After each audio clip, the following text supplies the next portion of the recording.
Hey, Grace Quotes. How are we doing today? Pastor Randy here. Video quote comes from Kent Hughes' book, Disciplines of a Godly Man. It's a book that every man should read.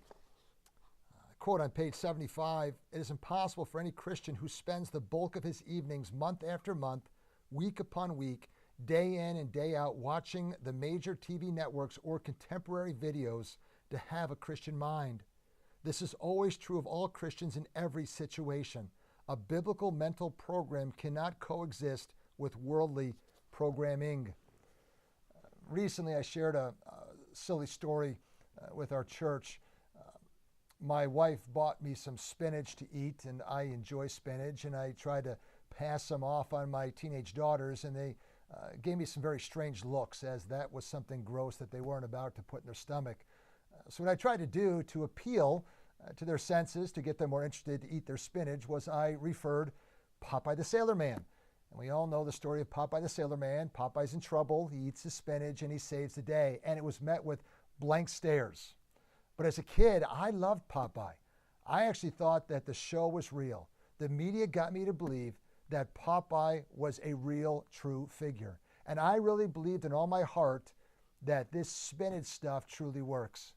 So I remember asking my mom, I was probably first grade, second grade at the most, to buy me some raw spinach. It had to be raw and it had to be from a can. And she said, "You're not going to like it very much, Randy," but she did buy me the spinach. And I ate the spinach. It was disgusting. And I took off my shirt and I ran in front of her three-way mirror and I made the biggest bicep I could, and I waited for the amazing to happen. And you know what I saw? When I looked really closely at my arm, it was there. The actual battleship was in my arm, the same battleship that I saw in Popeye that was firing its guns. And I'm thinking to myself, this stuff really works. You know, it's a silly story, but I'm just giving that as an illustration to make a point, because I want to encourage you this day. Don't be brainwashed by the power of media. Sometimes it's very clear. Oftentimes it's very subtle.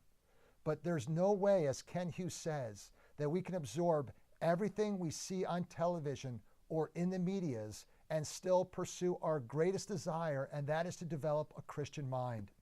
I'm not here today to tell you what to watch and what not to watch. That's a decision you need to make.